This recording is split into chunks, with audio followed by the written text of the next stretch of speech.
ॐ शनिश्चराय नमः।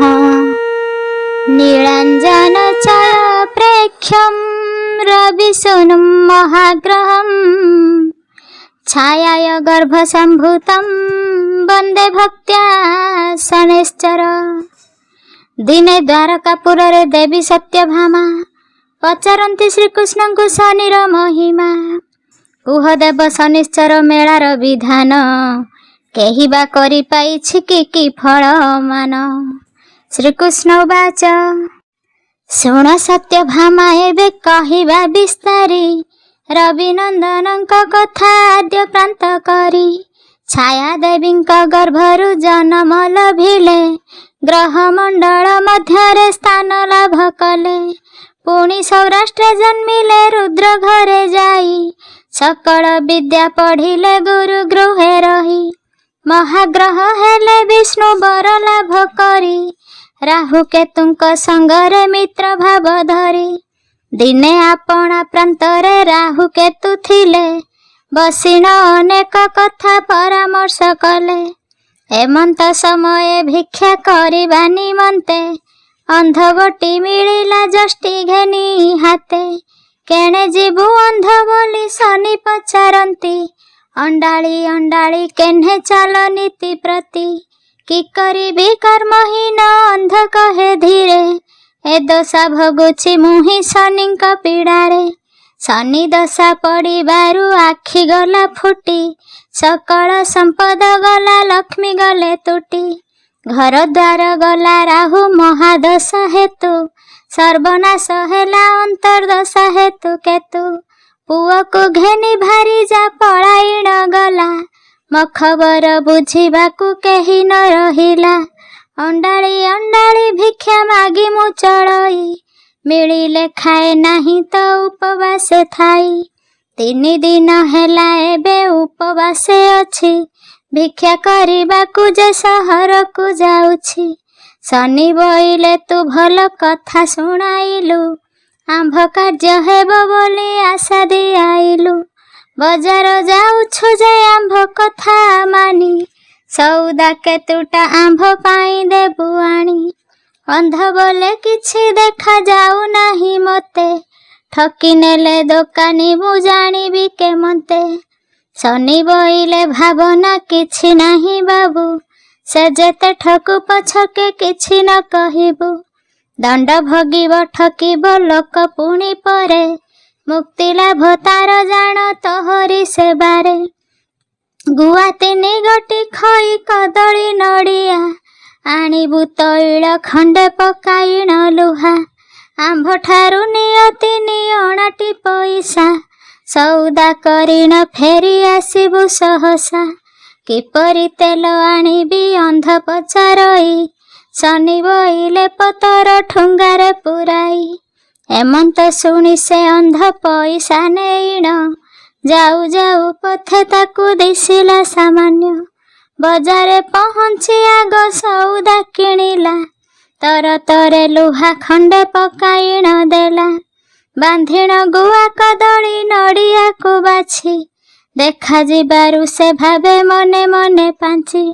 से 3 महाजन परि जणा जाए तांको कार्य हेळा करिबार भल नुहे। एते बोली बेगे बेगे लेउटिण गला सौदा नेइण भक्ति दंडवत कला। विनय बोइला मते चखु तुमे देल मेला करिबी केमंते किंपान बोइल। शनि बोइले अंधरे भल रूपे जान शनि राहु केतु आंभे अटु 3 जण। महाग्रह बोली करी जानती जगते एबे मेला आरंभ तु आंभ कथा मते। आस्थान गोटिए करी एही प्रांतर रे 3 गोटी गुआ रख 3ଙ୍କ नामरे। तो कंधरे थिबा कला उत्तरी खंडिक आस्थाने पकाई गुआ तार परे रख। तोर पितल गड़ुटी बसाई कलश आंब डाल तार परे रख होई तोष। दुब बर कली पत्र रख ता उपरे कानी चिरी बड़ी तातु कर हे बेगरे।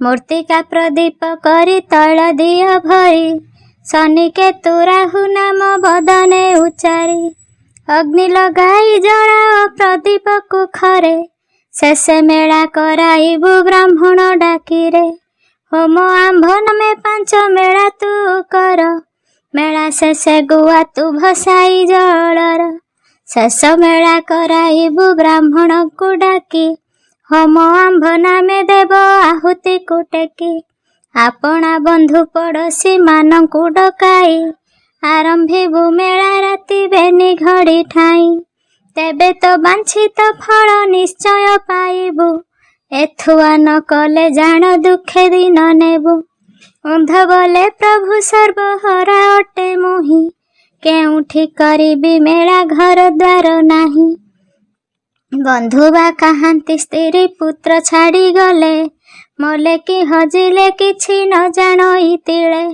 ଶନି ବଇଲେ ମନାସ ମେଳା 5 ଗୋଟି ସ୍ତ୍ରୀ ପୁତ୍ର ମିଳିବେଟି ଆସି ତପା ସେଟି ଘର ମିଳିଯିବ ଧନ ରତ୍ନେ ହୋଇ ପୂର୍ଣ୍ଣ ବନ୍ଧୁ ବାନ୍ଧବ ଜୁଟିବେ ନିଶ୍ଚୟ ଗଣନ ଏମନ୍ତ ଶୁଣି ସେ ଅନ୍ଧ ମେଳା ଶେଷ କଲା ଭକତି ଅନ୍ତରେ ତହିଁ ପ୍ରଣାମ କରିଲା ବର ଦେଲେ ଶନି ଏବେ ଯାଅ ଅନ୍ଧ ଧୀରେ ପୁତ୍ର ଭାରି ଜାତ ହର ମିଳିବେ ପଥରେ 5 ମେଳା ଦେବୁ କେବେ ନ କରିବୁ ହେଳା ଆମ୍ଭ ତିନିଙ୍କ ନାମଙ୍କୁ କରିଥିବୁ ମାଳା ଏତେ କହି ଗ୍ରହ ମାନେ ହେଲେ ଅନ୍ତର୍ଧ୍ୟାନ ପଥେ ଚଳିଯାଏ ଅନ୍ଧ ସ୍ମରି ତାଙ୍କ ନାମ କ୍ଳାନ୍ତ ହୋଇ ବୃକ୍ଷ ଛାୟା ତଳେ ବିଶ୍ରମିଲା ଦେଖୁ ଦେଖୁ ନିଦ୍ରା ଆସି ନୟନେ ଘାରିଲା ଦୈବାତ ବିଚିତ୍ର କଥା ଘଟିଲା ସେଠାରେ ପୁଅ ଭାରି ତାହାର ଆସି ପ୍ରବେଶିଲେ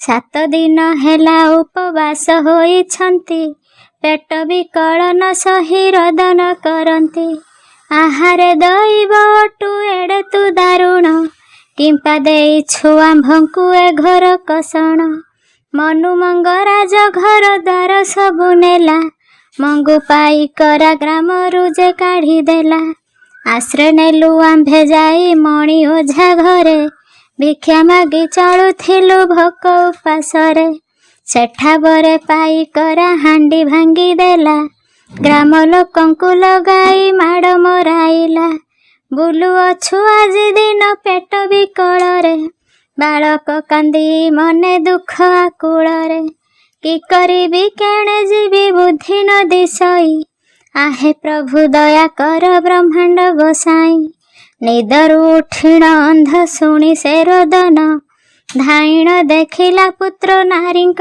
बदन कोड़ा कोड़ी होई बहु कंदा कटा कले रंक निधि प्राप्त परी आनंद लभिले स्त्री पचारिला तुमे अंध होइथिल किपरि हे प्राण धन नयन पाइल शनिक कथा कहिला अंध विस्तारिण जेमंत कला से मेला ताहार विधान शुणी बोले चाल एबे गृह को चलिबा दुख कष्ट करी तांको 5 मेला देबा एही परी परामर्श करी 3 जण प्रवेशिले निज भंगा गृहे तत्क्षण बंधु बांधव मानंकु निमंत्रण कले हरसरे सेहु 5 गोटी मेला देले से नगर जेतेक लोक थिले अपुत्रिक शनि दयारु देखिले सर्वे पुत्र मुख दिनो दिन शनि मेला वृद्धि हेला जहु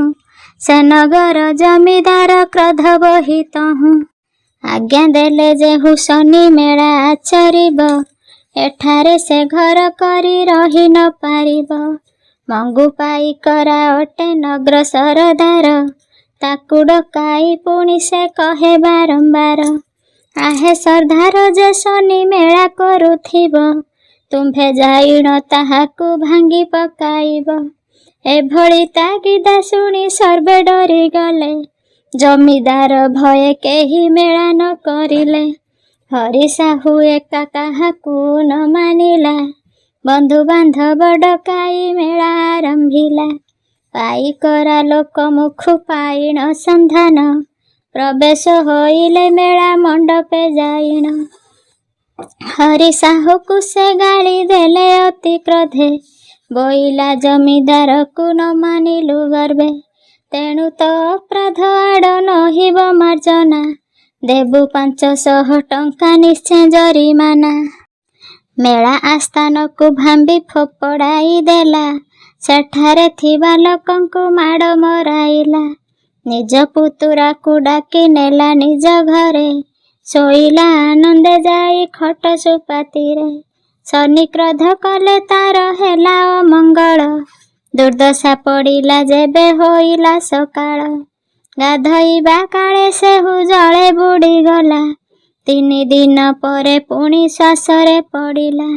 କିଛି ଦିନ ରହି ପୁଣି ଯମପୁର ଗଲା, ପାଇକରା ବୁଢ଼ା ଭାଳି ଭାଳି ନାଶ ହେଲା।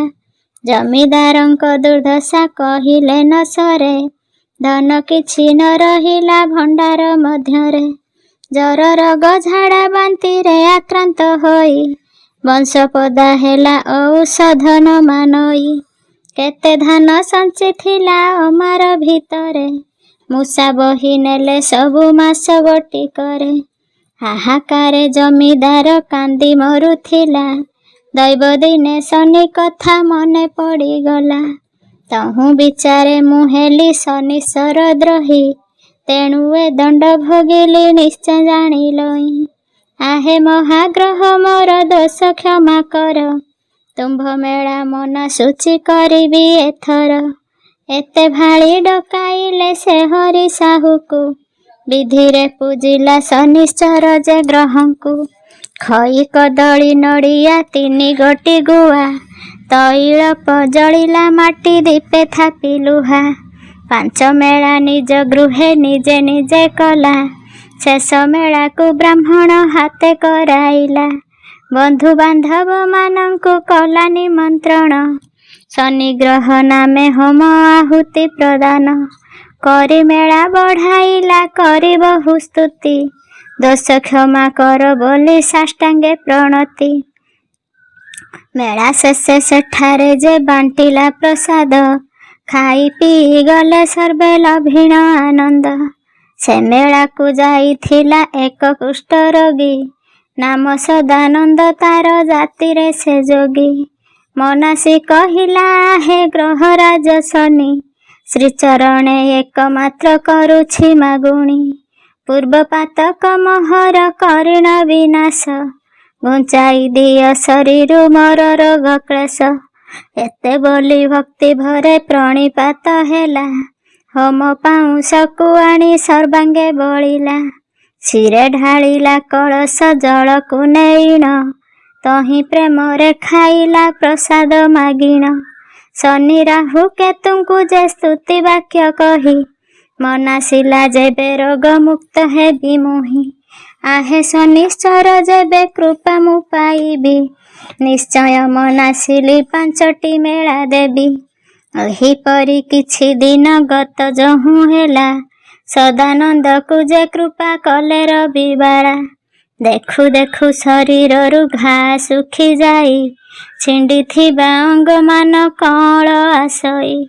ଦେଖି ନଗର ଲୋକେ ତାଟକା ହୋଇଲେ, ଧନ୍ୟ ମହାଗ୍ରହ ଶନି ବୋଲି ପ୍ରଣମିଲେ। ଜମିଦାର ଘର ପୂର୍ବ ପରି ଜମିଗଲା, ଧନ ଜନ ଗୋପ ଲକ୍ଷ୍ମୀ ପରିପୂର୍ଣ୍ଣ ହେଲା।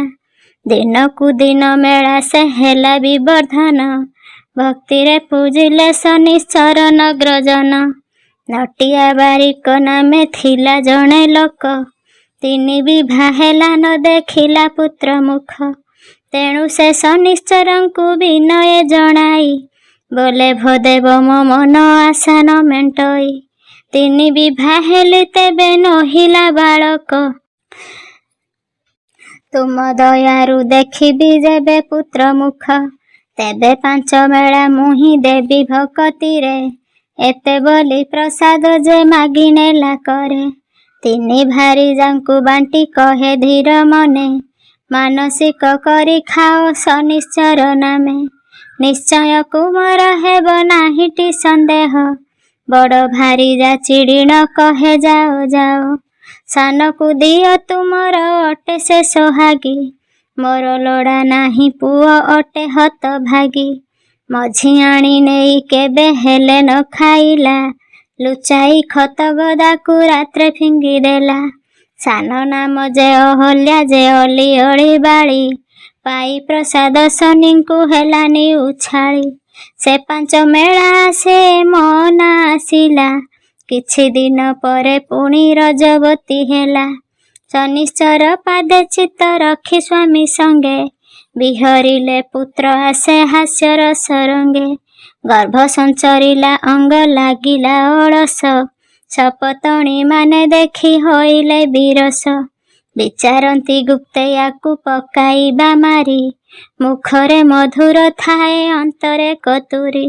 6 ମାସ ହେଲା ମନେ ସାଦ ଖାଇବାକୁ, ଅତି ମଧୁର କଥାରେ କହିଣ ତାହାକୁ। ଭଲ କରି ପିଠାମାନ କରିଲେ ତିଆରି, ପୁର ମଧ୍ୟରେ ବାଳିଏ କାଳକୂଟ ଭରି। ଛେନା ପଣା କଲେ ଗୁଡ଼ କଚିଳା ମିଶାଇ, ବୋଇଲେ କପଟ ବାକେ ତାକୁ ସମଝାଇ। ଅରୁଚି ଛାଡ଼ିବ ଏହି ପାଣି ପିଇଦେଲେ, ମନ ସାଧ ମେଣ୍ଟିବ ଏ ପିଠାକୁ ଖାଇଲେ। ଅହଲ୍ୟା ଶୁଣି ଏ କଥା ପ୍ରମାଦ ଗଣିଲା, ମନରେ ତାର ବହୁତ ସନ୍ଦେହ ଆସିଲା। ତେଣୁ ସେ ମନ ଲଗାଇ ଶନିଙ୍କ ପୟରେ, ଜାଣିଲା ନିଶ୍ଚୟ ବିଷ ମିଶିଛି ଏଥିରେ। ଖାଇବା ଆଗରୁ କିଛି ପିଠାପଣା ନେଇ, ପରୀକ୍ଷା ଆଶାରେ କାକ ଆଗେ ଦେଲା ଥୋଇ। ଖାଇଲା ମାତ୍ରକେ କାକ ପରାଣ ତେଜିଲା, ନଗର ଯାକରେ କଥା ଚହଳ ପଡ଼ିଲା। ଶୁଣି ନିନ୍ଦିଲେ ସେ ସପତଣୀଙ୍କୁ ସମସ୍ତେ, ନଟିଆ ପୁଣି ଘଡ଼ିଏ ରହିଲା ଚକିତେ। କାହାକୁ କିଛି ନ କହି ମଉନେ ରହିଲା, ଅହଲ୍ୟାକୁ ତାଙ୍କ ଠାରୁ ଭିନେ କରାଇଲା। ଦାସ ଦାସୀ ଖଞ୍ଜି ଦେଲା ରନ୍ଧା ବଢ଼ା ପାଇଁ, ବହୁ କଥା କାନେ କାନେ କହିଲା ବୁଝାଇ। କେବଲେ ଅହଲ୍ୟା ତାଙ୍କ ପାଶେ ନ ପଶିବୁ, ଜ୍ୱର ହେଲେ ପାନ ଖଣ୍ଡେ ସୁଦ୍ଧା ନ ଖାଇବୁ। ଶନିପାଦେ ମନେ ରଖି କାଟୁଥିବୁ ଦିନ, ଅବଶ୍ୟ କରିବେ ସେତ ବିପଦ ଖଣ୍ଡନ। ଏତେ କହି ବିଦେଶକୁ ରୋଜଗାର ପାଇଁ, ନଟିଆ ଚଳିଲା ଶନିଶ୍ଚର ପାଦେ ଧାଇ। ଏବେ ସପତଣୀ ମାନେ କୂଟ ଆରମ୍ଭିଲେ, ଦାସୀମାନଙ୍କୁ ସେ ଧନ ରତ୍ନେ ବଶ କଲେ। ବୋଇଲେ ନରୀ ରହ ତୁମ୍ଭେ ଅହଲ୍ୟା ପାଶରେ, ଦରମା ଦେବୁ ଜଣାଇ ସକଳ ମାସରେ। ଏହା ଶୁଣି ଦାସ ଦାସୀ ହୋଇଲେ ଅନ୍ତର, ପଞ୍ଚମ ଦଶା ପଡ଼ିଲା ସପତଣୀଙ୍କର। ଦୁହେଁ ମେଳ ବାନ୍ଧି ଅହଲ୍ୟାକୁ ମାଡ଼ ଦେଲେ, ବସ୍ତ୍ର ଅଳଙ୍କାର ମାନ ଛଡ଼ାଇ ରଖିଲେ। ଛିଣ୍ଡା ଲେଙ୍ଗଟା ପିନ୍ଧାଇ ଘରୁ ଦେଲେ ତଡ଼ି, ଆପେ ରହିଲେ ସେ ଦିହେଁ ଠାଣିକୁ ମାଡ଼ି। କାନ୍ଦି କାନ୍ଦି ଅହଲ୍ୟା ଯେ ଗମିଲା ବନକୁ, 7 ମାସ ଗର୍ଭଭାର ଦିଏ ତା ତନୁକୁ। 4 ଦିନ ଉପବାସେ ପାଦ ନ ଚଳଇ, ପଦେ ପଦେ ମୁଣ୍ଡ ଚକ୍ର ପରାଏ ବୁଲଇ। ଖୋଜେ ଗଲେ ପୁଣି ବସେ ତାକେ ଶନିଶ୍ଚର, ଏ ଘର କଷଣୁ ପ୍ରଭୁ ମତେ ପାରି କର। ତୁମେ ନ ରଖିଲେ ମୋର ନାହିଁ ଆନଗତି, ବିଦେଶେ ପତି ମୋ ବାର୍ତ୍ତା କିଛି ନ ଜାଣନ୍ତି। ସପତଣୀ ମାନେ ମାରି ଦେଲେ ଘଉଡ଼ାଇ, ଏକେ ତ ଉଦର ବୋଝ ପ୍ରଭୁଛନ୍ତି ଦେଇ। ଏଣେ ଅନ୍ନ କଷ୍ଟ ତେଣେ ବନବାସ ଦୁଃଖ, ସକଳ ବିପଦୁ ମତେ ଗ୍ରହରାଜ ରଖ। ଏହିପରି ବାଳି ଯହୁଁ ଆକୁଳେ କାନ୍ଦିଲା, ଶନିଶ୍ଚରଙ୍କ ମନରେ ଦୟା ସଞ୍ଚରିଲା। ଅକସ୍ମାତ ହେଲା ତହିଁ ଅପୂର୍ବ ଘଟନ, ଶବର ଶବରୀ ଶୁଣି ପାରିଲେ କ୍ରନ୍ଦନ। ଶିକାର ଆଶାରେ ସେହି ବନେ ବୁଲୁଥିଲା, ଅହଲ୍ୟା ରୋଦନ ଶୁଣି ପାଖକୁ ଆସିଲା। ବୋଇଲେ ଗ ନାରୀ କିମ୍ପା କାନ୍ଦୁଅଛୁ ତୁହି, ବସ୍ତ୍ର ଅଳଙ୍କାର କିମ୍ପା ତ ଅଙ୍ଗରେ ନାହିଁ। ଭଲ ଲୋକ ଝିଅ ପରି ଲାଗୁଅଛି ମତେ, ମନକୁ ଆସିଲୁ କିବା କହ ସତ୍ୟ ଅର୍ଥେ। ଭୟ ନ କର ଆମ୍ଭେ ବନର ଶବର, ନିଶ୍ଚୟ ଦୁଃଖ ଦୁର୍ଦଶା ଘୁଞ୍ଚାଇବୁ ତୋର। ଏପରି ଅଭୟ ବାଣୀ ଶୁଣିଲା ଅହଲ୍ୟା, ସବୁ ଦୁଃଖ କଥା ତାଙ୍କ ଆଗେ ପ୍ରକାଶିଲା। ସ୍ୱାମୀ ସପତଣୀ ପୁଣି ଗର୍ଭବାସ କଥା, कही कहिकी पतिला अपनार मथा तार दुख शुणी बोले हसी जे सबरी आसर झियो हेई तू रहिबु मोहरी बन देवीଙ୍କୁ साक्षी करी मु एका कहुअछि क्षणे हेले न पारिबि पासरु मुरुछि फलमूल आनी देवी आनंदे खाइबु आंब कुड़ियारे कंथा बिछाई शोइबु शुणी अहल्या चलिला शबर घरकु शनिश्चर पदे रखी थाए अंतरकु दुख क्लेश घुंची गला सुस्तरे रहिला दिन परे दिन गड़ी 8 मास हेला 8 मास जाई 10 मास 10 दिन एकादशी शनिवार होइला पूरण शनिश्चर दया कले जन्म हेला पुत्र पंचुआती षष्ठी पुणी कले 10 रात्र 21 पूजिले सत्यनारायण नाम गोटी देले सबरुणी जे सुदाम सबर आनंद के पारिब बा कही धराकु से सरा परी मने करुथाई शनिश्चरंक 5 मेला जे कराइला बंधु पड़ोशी मानंकु प्रसाद बांटिला होम आहुति इत्यादि विधि विधान रे फल फूल पूजा करी देला शनिश्चरे नाती को पालिला मने होइण आनंद दिनु दिन बढ़े बाल जेन्हे पूर्णचंद्र सकल विद्या ताहाकु शिखाइला बने सबर पिलांक संगे खेले रात्र दिने क्रमे 15 बरस होइला ताहाकु न छाड़ई क्षण हेले सबर ओजाकु दैवर घट सूत्र अटई विचित्र खेलुछि सुदाम दिने पिलांक सहित एकाले देखिला हाथी मुंडाई कलश बुलुअछि राजा खोजी खोजी 10 दिश से राज्य राजकु शून्य होई अछि रही तेणु हाथी बुले सुना कलश मुंडाई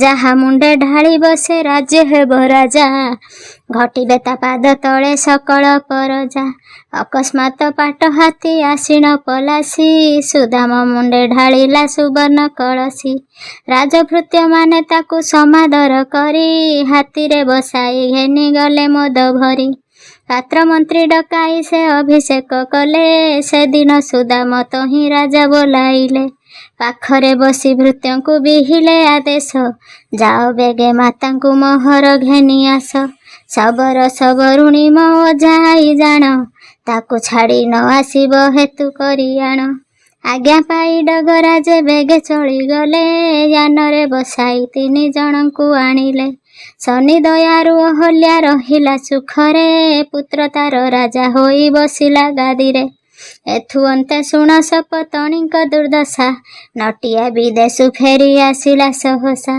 अहल्या को न देखी ता हंसा उड़ी गला केणे गला बोली बेनी पत्नी को पूछिला बड़ कहे हांडी खाई हगिला चुली रे रात्रे उठी मुठिला मुतिला देई पिंडी ठारे आंभे कहिबारु खाली चिड़ी चिड़ी हेला रात्र अर्धे केणे गला केही न जानिला बहु वस्त्र अलंकार नेइछि चोराई खोजी खोजी थकिलुणी पता मिलु नाही अकारण रे सिना तुम्भे देव आंभ दोष भल करी दास दासी ठारू बुझी आस एमंत शुणी नटिया कांदी पकाइला आहारे धइब बोली भूइरे शोइला कि करिबी केणे जीवी बुद्धि न दिसई 7 मास गर्भभार थिला बाळा बही काहि जीवी केउ परि पाइबी संधान एते बोली बुद्धि दिसे विचार करिण जोगी बेश धरिण केन्दरा बजाइला अहल्या गुण बाहुनी भिक्षा से मागिला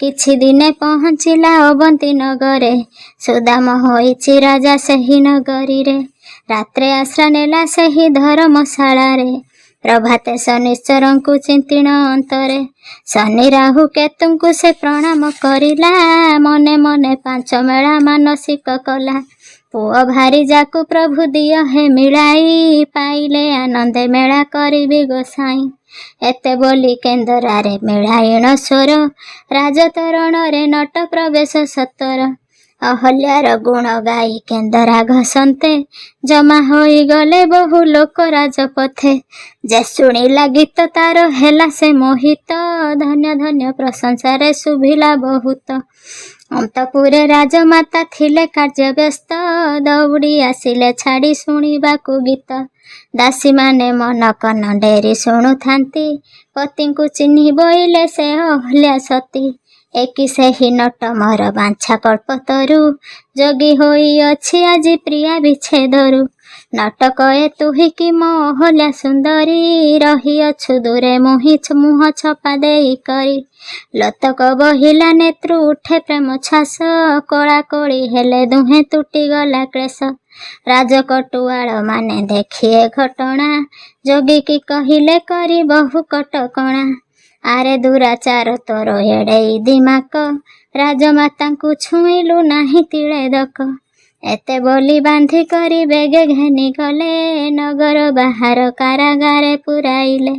ସ୍ୱାମୀର ଦୁର୍ଦ୍ଦଶା ଦେଖି ଅହଲ୍ୟା ସୁନ୍ଦରୀ, ପୁତ୍ରକୁ ଡାକି କହଇ ସକଳ ବିସ୍ତାରୀ।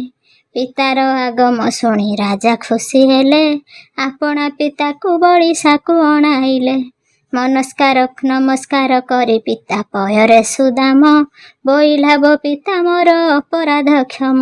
ନଟବର ନୟନରୁ ଅଶ୍ରୁ ବହିଗଲା, ପୁତ୍ର ମୁଖ ଚୁମ୍ବି ନିଜ କୋଳେ ବସାଇଲା।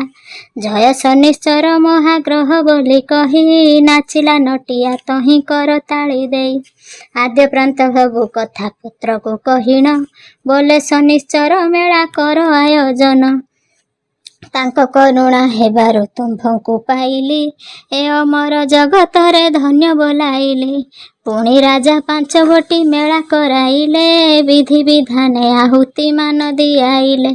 ପ୍ରସାଦ ପାଇଲେ ବନ୍ଧୁ କୁଟୁମ୍ବ ସମସ୍ତେ, ବ୍ୟାଧିମୁକ୍ତ ହେଲେ କୁଷ୍ଠ ରୋଗୀ ଥିଲେ ଯେତେ। ଅନ୍ଧକୁ ଦିଶିଲା କାଲ ଶ୍ରବଣ ଫିଟିଲା, ଅପୁତ୍ରିକ ମାନଙ୍କର ପୁତ୍ର ଲାଭ ହେଲା। ନିର୍ଧନ ପାଇଲା ଧନ ଖନା କହେ ବାଣୀ, ପଙ୍ଗୁ ଲୋଭିଲା ପୟର ଚକ୍ଷୁ ପାଏ କାଣି। ଏହିପରି ନଟିଆର ଭାଗ୍ୟ ଖୋଲିଗଲା, ଏଥୁ ଅନ୍ତେ ଶୁଣ ଜନେ କେଉଁ କଥା ହେଲା। ଅହଲ୍ୟାର ସପତଣୀ ମାନେ ଘରେ ଥିଲେ, ସ୍ୱାମୀ ଛାଡ଼ି ଆସିବାରୁ ଅବସ୍ଥା ପାଇଲେ। ରାତ୍ରେ ଚୋର ପଶି ଧନ ସବୁ ନେଲେ ବହି, ଅନେକ ଗୃହ ଗଲା ଅନଳେ ଭସ୍ମ ହୋଇ। ଖାଇବାକୁ ନ ପାଇଣ ବିକଳ ହୋଇଗଲେ, ଭିକାରୁଣୀ ବେଶ ଧରି ଭିକ ମାଗିଗଲେ। ଶନି ମାୟାରୁ ଶରୀର ବିରୂପା ଦିଶିଲା, ଯେ ଦ୍ୱାରକୁ ଗଲେ ସେହି ମାରି ଗୋଡ଼ାଇଲା। ଶେଷକୁ ନିରାଶ ହୋଇ ପଶିଲେ ବଣରେ, ବୁଲି ବୁଲି ପ୍ରବେଶିଲେ ଅବନ୍ତୀ ନଗରେ। ସେହି ନଗରେ ସୁଦାମ ଯେ ଅଟଇ ମହାଜନ, ନଟ ଅହଲ୍ୟା ଅଛନ୍ତି ପୁଣି ବିଦ୍ୟମାନ। ନୀତି ସେ ନଗରେ ଭିକ୍ଷା ମାଗି ଖାଇଥାନ୍ତି, ରାତ୍ରେ ମାଲ୍ୟାଣୀ ପିଣ୍ଡାରେ ଯାଇ ଶୋଇଥାନ୍ତି। ଦିନେ ମାଲ୍ୟାଣୀ ତାହାଙ୍କୁ ପଚାରେ ବିଶ୍ୱାସେ, ଭଲ ଘର ବହୁ ପରି ତୁମ୍ଭ ରୂପ ଦିଶେ। କିମ୍ପା ବୁଲୁଅଛ ରକ୍ଷିତ ବେଶ ଧରି, ପେଟ ପାଳୁଛ ନଗରେ ଭିକ୍ଷା ମାଗି କରି। ଶୁଣିଏ ବଚନ କାନ୍ଦି ସେମାନେ କହନ୍ତି, କି କହିବୁ ମାଉସୀ ଲୋ କର୍ମେ ଯାହା ଅଛି। ସପତଣୀକୁ କପଟେ ଘରୁ ଦେଲୁ ତୋଡ଼ି, ସେ ଯୋଗେ ସ୍ୱାମୀ ଆମ୍ଭଙ୍କୁ ପଳାଇଲେ ଛାଡ଼ି। ଶନିଶ୍ଚରଙ୍କର ଚରଣେ ଅପରାଧ ଅର୍ଜିଲୁ, ଅଦୋଷେ ସଉତଣୀର ବିନାଶ ପାଞ୍ଚିଲୁ। ଗର୍ଭରେ ଥିଲା ତାହାର ଶିଶୁ 1 ଗୋଟି, ସେ ଅପରାଧ ଆମ୍ଭ ଦେହେ ଯାଉଅଛି ଘଟି। ମରିଥିବ ସପତଣୀ ହେଲା ନାରୀ ହତ୍ୟା, ଭ୍ରୂଣ ହତ୍ୟା ପାପେ ଆମ୍ଭେ ହୋଇଲୁ ଅନାଥା। ଦାନା କନା ଶୂନ୍ୟ ହେଲୁ ଖାଉଅଛୁ ମାଗି, ନ ହେବୁ କିପରି କହ କର୍ମ ଫଳ ଭୋଗୀ। ଏହିପରି କହୁ ଯହୁଁ ସେ ଅନେଇ କାନ୍ଦିଲେ, ସାନ୍ତ୍ୱନା ଦେଇଣ ତାଙ୍କୁ ମାଲ୍ୟାଣୀ ଯେ ବୋଲେ। ଦୟାବତୀ ଆମ ରାଣୀ ତାଙ୍କୁ ଜଣାଇବି, ତୁମ୍ଭ ପାଇଁ ପଡ଼ିବ ରତନ ଖଞ୍ଜାଇବି। ଆଜି କ ଯାଉ କାଲି ମୁଁ ଯିବି ରାଜପୁର, ମଙ୍ଗଳ ହେବ ତୁମ୍ଭର ଚିନ୍ତା କର ଦୂର। ଶୁଣିଲାରୁ ସପତଣୀ ମାଲ୍ୟାଣୀର ପାଦେ, ପଡ଼ି କହୁଛନ୍ତି ଅଶ୍ରୁ ପ୍ରେମ ଗଦେ ଗଦେ। ମାଉସୀ ନହୁଁ ତୁମା ଅଟୁଲ ଆମ୍ଭର, କର ଯୋଡ଼ୁଛୁ ଏତକ କର ଉପକାର। ଚିରଦିନ ତୋ ସେବାରେ ଦିନ କଟାଇବୁ, ମା ପରି ତତେ ଆମେ ମୁଣ୍ଡାଇ ବୁଲିବୁ। ଏମନ୍ତ ଶୁଣି ମାଲ୍ୟାଣୀ ରାଜପୁରେ ଗଲା, ଏ ଦୁହିଁଙ୍କ କଥା ରାଣୀ ଆଗେ ଜଣାଇଲା। ଶୁଣି ରାଜମାତା ତାଙ୍କୁ ଡକାଇଣ ନେଲେ, ଘର ଗ୍ରାମ ଜାତି ଗୋତ୍ର ପଚାରି ବୁଝିଲେ। ଶେଷେ ଚିହ୍ନି ପାରି କଲେ ବଡ଼ ଭଗ୍ନୀ ମାନ୍ୟ, ଗୋତ୍ର ପଚାରି ବୁଝିଲେ ଶେଷେ ଚିହ୍ନି ପାରି। ଦୁହିଁଙ୍କ ଚରଣ ଚମକି ସେ ଦୁହେଁ ଘୁଞ୍ଚି ଯାଇ ଖଣ୍ଡେ ଦୂର, ବୋଇଲେ ଗୋରାଜ ମାତ୍ରା ଏକିୟ ବିଚାର। ଆମ୍ଭେ ଛାର ଭିକାରୁଣୀ ଖାଉଅଛୁ ମାଗି, ତୁମ୍ଭ ହାତ ଗନ୍ଧ ହେବ ଆମ ପାଦ ଲାଗି। ବଡ଼ ଲୋକ ହୋଇ ତୁମ୍ଭେ ଚିନ୍ତା କେହା କର, ଏମନ୍ତ ଦେଖିଣ ଭୟ ହେଉଛି ଆମ୍ଭର। ଆସିଥିଲୁ ଆଶା କରି ପୋଡ଼ା ପେଟ ପାଇଁ, ଏବେ ଜାଣିଲୁ ଆମ୍ଭର ଭାଗ୍ୟ ଭଲ ନାହିଁ। ଅହଲ୍ୟା ବୋଇଲା ଭୟ ଛାଡ଼ଲ ଭଉଣୀ, ମୁଁ ସେହି ଅହଲ୍ୟା ତୁମ ସାନ ସଉତୁଣୀ। ମୋତେ ତଡ଼ି ଦେଲ ଯେବେ କୁଟ ମନେ ଧରି, 7 ମାସ ଗର୍ଭ ବହି ଆସିଲି ବାହାରି। ଶବରର ଝିଅ ହୋଇ ତା ଘରେ ରହିଲି, 10 ମାସ 10 ଦିନେ ପୁତ୍ର ଜନ୍ମିଲି। 15 ବରଷ ଯେବେ ପୁତ୍ରକୁ ହୋଇଲା, ହାତୀ ତା ମୁଣ୍ଡରେ ସୁନା କଳସ ଢାଳିଲା। ତା ନାମ ସୁଦାମ, ଏହି ରାଜ୍ୟ ଅଟେ ରାଜା, ମୁଁ ହିଁ ରାଜମାତା ରାଜ୍ୟ କରନ୍ତି ମୋ ପୂଜା। କିଛି ଦିନ ତଳେ ସ୍ୱାମୀ ଯୋଗୀ ବେଶ ଧରି, କେନ୍ଦରା ବାଇଲେ ମୋର ଗୁଣଗାନ କରି। ପରିଚୟ ପାଇ ତାଙ୍କୁ ରଖିଲି ସେଠାରେ, ତୁମ୍ଭେ ପ୍ରବେଶିଲ ଆସି ଅମୃତ ବେଳାରେ। ଛାଡ଼ ପୂର୍ବ କଥା, ଆସ ଅନ୍ତପୁରେ ଯିବା, ପୁତ୍ରକୁ କଲ୍ୟାଣ କରି କାଳ କଟାଇବା। ଶୁଣି ସପତଣୀଙ୍କର ମୁହଁ ଗଲା ଜଳି, ସତେ ଶ୍ରୀଅଙ୍ଗେ ଲେପି ହୋଇଯାଏ କାଳି। ସେହିପରି ହୋଇ ଦୁହେଁ ମାଗି ନେଲେ ଦୋଷ, ନିଜ କର୍ତ୍ତବ୍ୟକୁ ନିଜେ ନିନ୍ଦିଲେ ଅଶେଷ। ଏମନ୍ତ କାଳେ ସୁଦାମ ପରବେଶ ହେଲା, ଏମାନେ କିଏ ସେ ବୋଲି ମାତାଙ୍କୁ ପୁଛିଲା। ଅହଲ୍ୟା ବୋଇଲେ ବଡ଼ ଯାଏ ମହର, ୟାଙ୍କ କଲ୍ୟାଣେ ସିନା ତୁ ହେଲୁ ନରବର। ଘରେ ଥିଲେ ହାତୀ ଅବା ପାଆନ୍ତା କିପରି, ଏ ଦେଶ ହୁଅନ୍ତା କିମ୍ପା ଆଉ ଦଣ୍ଡଧାରୀ। ବଡ଼ କଷ୍ଟେ ସେମାନେ ରେ ଜୀବନ ରଖିଲେ, ବହୁ ଦେଶ ବୁଲି ପୁଣି ଏଠାରେ ମିଳିଲେ। ଶୁଣି କୁମର ସାଷ୍ଟାଙ୍ଗେ ପ୍ରଣିପତ୍ୟ ହେଲେ, ବସ୍ତ୍ର ଅଳଙ୍କାର ମାନ ଆଣି ପିନ୍ଧାଇଲେ। ମାତୃଭାବେ ପାଦ ପୂଜି ନେଲେ ଆଳୟକୁ, ଏମାନେ ପୂଜିଲେ ଯାଇ ସ୍ୱାମୀ ପୟରକୁ। ଏଥୁ ଅନ୍ତେ ଶୁଣିଆନ କଥା ଶୁଣ ଧୀରେ, ଶନିଶ୍ଚର ମେଳା ପୁଣି ହେଲା ରାଜପୁରେ। କଳିଙ୍ଗ ନୃପତି କନ୍ୟା ନାମ ରତ୍ନାବତୀ, ତା ବିବାହ ପାଇଁ ପିତା ସତ୍ୟ କରିଛନ୍ତି। ମହାପର୍ବତରେ ଅଛି ମଣିଚୂଳ ନାଗ, ତାକୁ ବୋଧି ଯେହୁ ବୀର ମଣି ଆଣିଦେବ। ବିଭା ଦେବ ତାର ସଙ୍ଗେ ରତନବତୀକୁ, ଶୁଣି ବହୁ ବୀରଗଣ ଆସିଲେ ସେଠାକୁ। ସାପକୁ ଦେଖିବା ମାତ୍ରେ ଛାନିଆ ହୋଇଲେ, ବିଭାରୁ କିସ ମିଳିବ ହୁଡ଼ି ପଳାଇଲେ। ମହାବଳବାନ ସାପ ଅତ୍ୟନ୍ତ ପ୍ରକାଣ୍ଡ, ତା ଲୁଚି ରହେ ଗୋଟିଏ ଭୂଖଣ୍ଡ ମାସର। ଆହାର ପାଇଁ ଥରେ ଥରେ ବାହାରଇ, ବାଘ ସିଂହ ଗଣ୍ଡା ମୃଗ ଇତ୍ୟାଦି ଗିଳଇ। ଅଗ୍ରେ ଯେ ପଡ଼େ କଦାପି ତାର ନାହିଁ ମୁକ୍ତି, ବ୍ୟାଘ୍ର ସମ୍ବର ଶୂକର ଅବା ଘୋଡ଼ା ହାତୀ। ଗିରି ବିବରରେ ବାସ କରିଥାଏ ରହି, ରାତ୍ର ଅର୍ଦ୍ଧରେ ମାସକେ ଥରେ ବାହାରଇ। ସେ ସର୍ପର କଥା ରତ୍ନାବତୀ ଲାଭ ଆଶା, ଶୁଣି ସୁଦାମ ଦିନେ ଯେ ଉଠିଲା ସହସା। ମାତାକୁ ବୋଇଲା ମୁଁ ହିଁ ସର୍ପକୁ ବଧିବି, କଳିଙ୍ଗ ରାଜ ଯେମାଙ୍କୁ ରାଣୀ କରାଇବି। ମାତ ବୋଲେ ରଙ୍କୁଣୀ ଧନ ମୋହର, ଡରି ପଳାଇଲେ ଯହିଁ ମହାବୀର। ସେ ସାପ ପାଖରେ ତୁହି କଦାପି ନ ଯାଅ, କୁମାର ହୋଇ ପଛକେ ଚିରଦିନ ଥାଅ। ପୁତ୍ର ବୋଲେ ଚିନ୍ତା କିଛି ନ କର ଜନନୀ, ଶନିଶ୍ଚର ଥିଲେ ମୋର କିଛାର ଭାଳେଣୀ। ତାଙ୍କ ନାମ ଧରି ମୁଁ ହିଁ ସର୍ପକୁ ବଧିବି, ରତ୍ନାବତୀ ତୀରତନକୁ ନିଶ୍ଚେ ବିଭା ହେବି। ଏତେ ବୋଲି ପକ୍ଷୀରାଜ ଘୋଡ଼ାରେ ଚଢ଼ିଲା, ଧନୁଶର ଧରି କଳିଙ୍ଗରେ ପ୍ରବେଶିଲା। ଅମାବାସ୍ୟା ସେହି ଦିନ ହୋଇଛି ଯୁକତେ, ପ୍ରବେଶ ହେଲା କଳିଙ୍ଗ ନୃପତି ସାକ୍ଷାତେ। ବୋଲଇ ସର୍ପକୁ ଆଜି ମାରି ପକାଇବି, ଦେଖାଇ ଦିଅ ତା ବସା ସେଠାକୁ ଚଳିବି। କଳିଙ୍ଗ ବୋଇଲେ ତୁମ୍ଭେ କେଉଁ ବେଶ ନୃପ, ସର୍ପକୁ ମାରିବା ପାଇଁ ଖଟାଅ ବହପ। ଅତି ଭୟଙ୍କର ସର୍ପ ଗିରିବର ଜିଣି, ଦେଖି ପକାଇଲେ ତାଙ୍କୁ କେତେ ବୀରମଣି। ବୃଥାରେ କି ପାଇଁ ଯାର ତାକୁ ଛଳାଇବ, ସୁକମଳ ଅଙ୍ଗଟି ତା କବଳରେ ଯିବ। ମାସକ ପରେ ସେ ଅମାବାସ୍ୟା ରଜନୀରେ ଖାଇବା ନିମନ୍ତେ ମାତ୍ର ପଦାକୁ ବାହାରେ। ଆଜି ଅମାବାସ୍ୟା ତାର ଖାଇବାର ପାଳି, ତୁମ୍ଭଙ୍କୁ ଦେଖିଲା ମାତ୍ରେ ପକାଇବ ଗିଳି। ଅତଏବ କଥା ମାନ ଲେଉଟିଣ ଯାଅ, ବୃଥା ନ ମରିବା ନିମନ୍ତେ ମନ ନ ବଳାଅ। ସୁଦାମ ବୋଲେ ଦେଖାଅ ତାର ବସା ମତେ, ମାରିଣ ମୁଁ ଆଣିଦେବି କାଲିର ପ୍ରଭାତେ। ଏମନ୍ତ ଶୁଣି କଳିଙ୍ଗ ଦେଖାଇଲେ ପଥ, ଧନୁ ଧରି ଚଳିଗଲା ଅହଲ୍ୟାର ସୁତ। ମହାପର୍ବତ ଉପରେ ଛକି ବସିଥିଲା, ସାପ ଦେଖି ମହାବଜ୍ର ସର ଯୋଖିଦେଲା। ଶବର ରାଜା ପାଖରୁ ଶିଖିଥିଲା ଯେଣୁ, ବେନିଖଣ୍ଡ ହୋଇ ସର୍ପ କଟିଗଲା ତେଣୁ। ପ୍ରାଣ ଗଲା ବେଳେ କଲା ଘୋର ଗରଜନ, ଚମକି ପଡ଼ିଲେ ଶୁଣି ଗ୍ରାମ ନଗ୍ରଜନ। ଘର ଛାଡ଼ି ଥୋକେ ଲୋକ ଯାଆନ୍ତି ପଳାଇ, ଡାକିଲା ସୁଦାମ କେହି ଭୟ କର ନାହିଁ।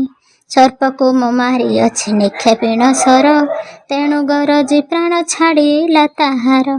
ଏହା ଶୁଣି ଲୋକମାନେ ଆନନ୍ଦିତ ହେଲେ, ମଣିଚୂଡ଼ ମଲା ବୋଲି କରତାଳି ଦେଲେ। ସୁଦାମ ତା ମଣି ଘେନି ସତ୍ୱର ଆସିଲା, କଳିଙ୍ଗ ରାଜାକୁ ଦେଇ ନମସ୍କାର କଲା। ଅମାତ୍ୟ ବର୍ଗ ପରଜା ସର୍ବେ ହେଲେ ତୋଷ, ସୁଦାମକୁ ଧନ୍ୟ ଧନ୍ୟ କଲେ କଶେଷ। ସର୍ପ ଗୋଟି ଶତ୍ରୁ ଥିଲା ଆମ୍ଭରାଇଜକୁ, ଏହି ବୀରମଣି ଆସି ବିନାଶୀ ତାହାଙ୍କୁ। ଅଭୟ କଲେ ଆମ୍ଭଙ୍କୁ କପାଳ ଖୋଲିଲା, ଆମ୍ଭରାଜ ଯେମା ଆଜୁ ୟାଙ୍କର ହୋଇଲା। ସେହି କଳିଙ୍ଗ ନରେନ୍ଦ୍ର ସୁଦାମର କର, ଭିତରକୁ ନେଲେଙ୍କର ମହାସମାଦର। ମଣିମୟ ଆସ୍ଥାନରେ ବିଜେ କରାଇଲେ, ଅନ୍ୟ ଦେଶମାନଙ୍କୁ ସେ ନିମନ୍ତ୍ରଣ କଲେ। ବିଭାଲଗ୍ନ ସ୍ଥିର ହେଲା ଦିନ ହେଲା ଧରା, ଗ୍ରାମେ ଗ୍ରାମେ ବଜାଇଲେ ଉଲ୍ଲାସ ଧେଣ୍ଡରା। ନଗର ମଣ୍ଡନ ନୃପ କଲେ ବିଧି ମତେ, ତୋରଣ ମାନ ସଜାଇ ନାନା ରଙ୍ଗେ ପଥେ। ବିବାହ ଦିବସ ଆସି ହୁଅନ୍ତେ ପ୍ରବେଶ, ଅନ୍ୟାନ୍ୟ ଦେଶୁ ଆସିଲେ ଅନେକ ନରେଶ। ସୁଦାମ ରାଜୁ ଆସିଲେ ପାତ୍ର ମନ୍ତ୍ରୀ ଗଣ, ଶୋଷରେ ବେଦ ପଠନ କଲେ କ ବ୍ରାହ୍ମଣ। ବାଜିଲା ଶଙ୍ଖ ମହୁରୀ ଢୋ ଚମକ ନିଶାଣ, ଭେରି ତୁରୀ ଦୁନ୍ଦୁଭି ରାଇଜ କମ୍ପାଇଣ। ଠାବେ ଠାବେ ନୃତ୍ୟ ରଙ୍ଗ ପାଲା ସଂକୀର୍ତ୍ତନ, ଠାବେ ଠାବେ ଲାଗିଅଛି ବିବିଧ ଭଜନ। ଆଲୋକ ମାଳେ ନଗର ଜଳାଏ ସ୍ୱର୍ଗକୁ, ଆତସ ବାଜି ଶବଦ ଥରାଏ ଛାତିକୁ।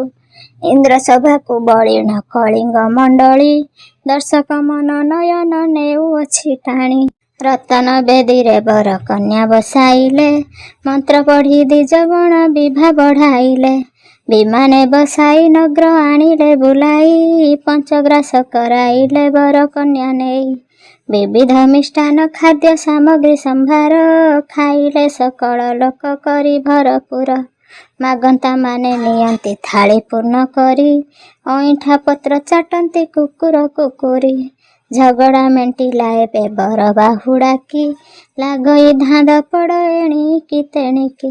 ମାହେନ୍ଦ୍ର ବେଳା ଦେଖିଣ କନ୍ୟା ବିଦା କଲେ, ଅଶ୍ୱହସ୍ତି ଆଦି ବହୁ ଯୌତୁକ ଦେଲେ। ପୁରେ ପ୍ରବେଶନ୍ତେ ମାତା ମାନେ ଆଗୁ ସରି, ବର କନ୍ୟା ଘେନି ଗଲେ ବନ୍ଦାପନା କରି। ଚତୁର୍ଥୀ ସପ୍ତମଙ୍ଗଳା ଅନେକ ନଟବର ନରବର, ଶନିଶ୍ଚର ମେଳା କଲେ ଆନନ୍ଦ ମନର।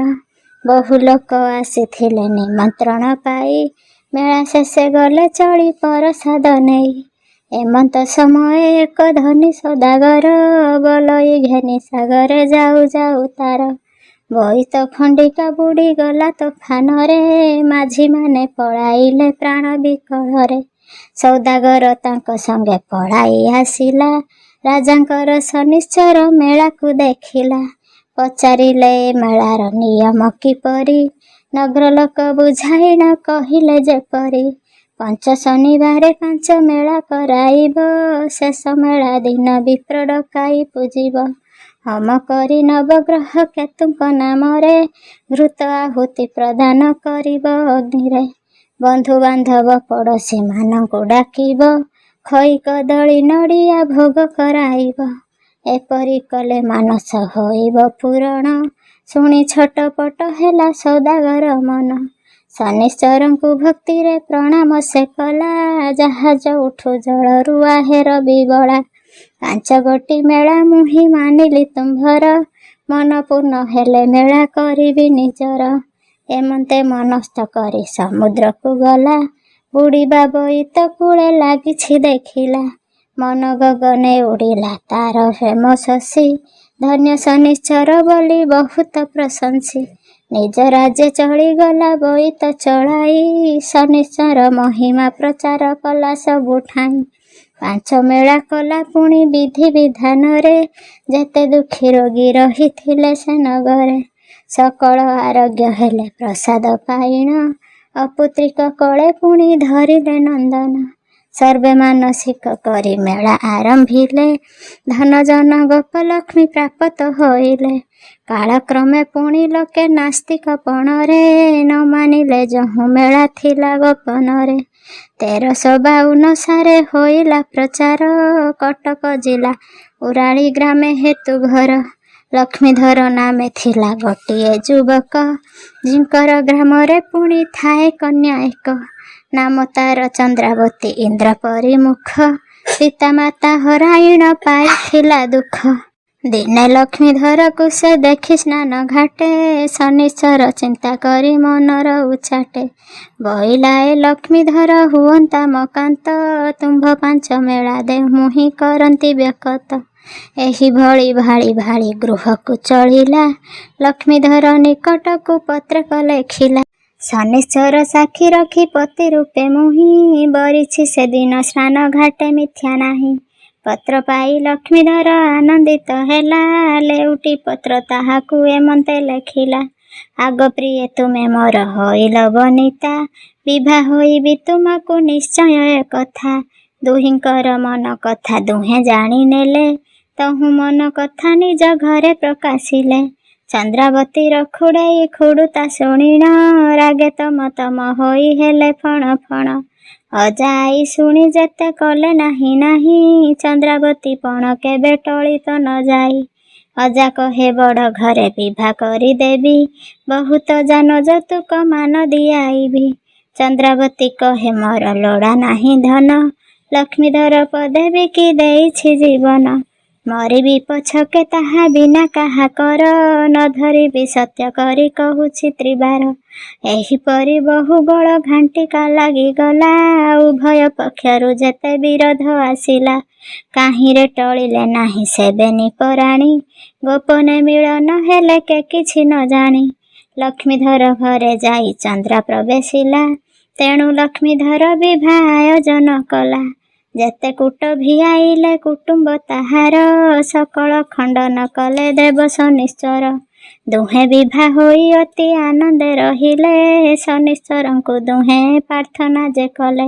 ଲକ୍ଷ୍ମୀଧରକୁ 22, ଚନ୍ଦ୍ରାକୁ 14 ବରଷ ଅଟଇ ବୁଝ ଆହେ ଶ୍ରୋତାବୃନ୍ଦ।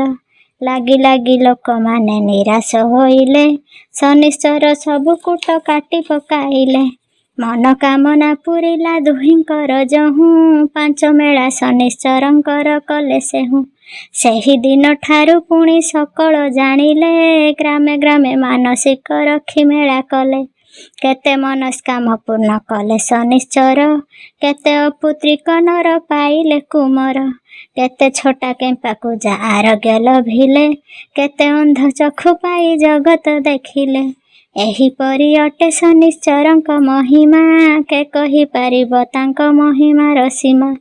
ମା ଗୋ ମାଉସୀ ମାନେ ଦିଅ ହୁଳହୁଳି, ଜୟ ଶନିଶ୍ଚର ବୋଲି ଅଠି କଳା ହୋଳି। ପ୍ରସାଦ ବାଣ୍ଟିଣ ଖାଅ ନ ରଖିଣ ଲୋଭ, ଅଳପ ବହୁତ ବୋଲି କାହିଁ ନ କହିବ। ହରି ହରି ବୋଲ ଭାଇ ଏକତା ନ ଧରି, ମନ ବାଞ୍ଛା ପୂର୍ଣ୍ଣ ହେଉ ବୋଲ ହରି ହରି। ଗୁଆ ଆସ୍ଥାନ ମାଟିର ଦୀପ ଖଣ୍ଡେ ଲୁହା, ଅନ୍ୟ ମେଳା ପରିଜନ୍ତେ ହୋଇଥାଉ ଥୁଆ। ମେଳା ନ ସରୁ ସେ ଜନ ପଳାଇବ ଉଠି, ଶନିଶ୍ଚର ତାର ଘରେ ଦେବେ ଯେ ଅରିଷ୍ଟି। ଏ ପୁରାଣ ଯାହା ଘରେ ଥିବ ଯତନରେ, ଭୂତ ପ୍ରେତ ଚୋର ଭୟ ନାହିଁ ତାର ପୁରେ। ବ୍ୟାଘ୍ର ସର୍ପାଦି କିଛି କରି ନ ପାରିବେ, ଶନିଙ୍କ ଦୟାରୁ ଡରି ପଳାଇଣ ଯିବେ। ଆନନ୍ଦରେ ଥରେ ପୁଣି ଦିଅ ହରିବୋଲ, ଶୁଦ୍ଧ ଅଶୁଦ୍ଧ ପୂରଣ କରି ଗୀତ ବୋଲ। ହୋଳ ହୋଳି ଦିଅ ମାଗ ସୀମନ୍ତିନୀ ମାନେ, ଜୟ ଧ୍ୱନି କର ଦେବ ଶନିଶ୍ଚର ନାମେ।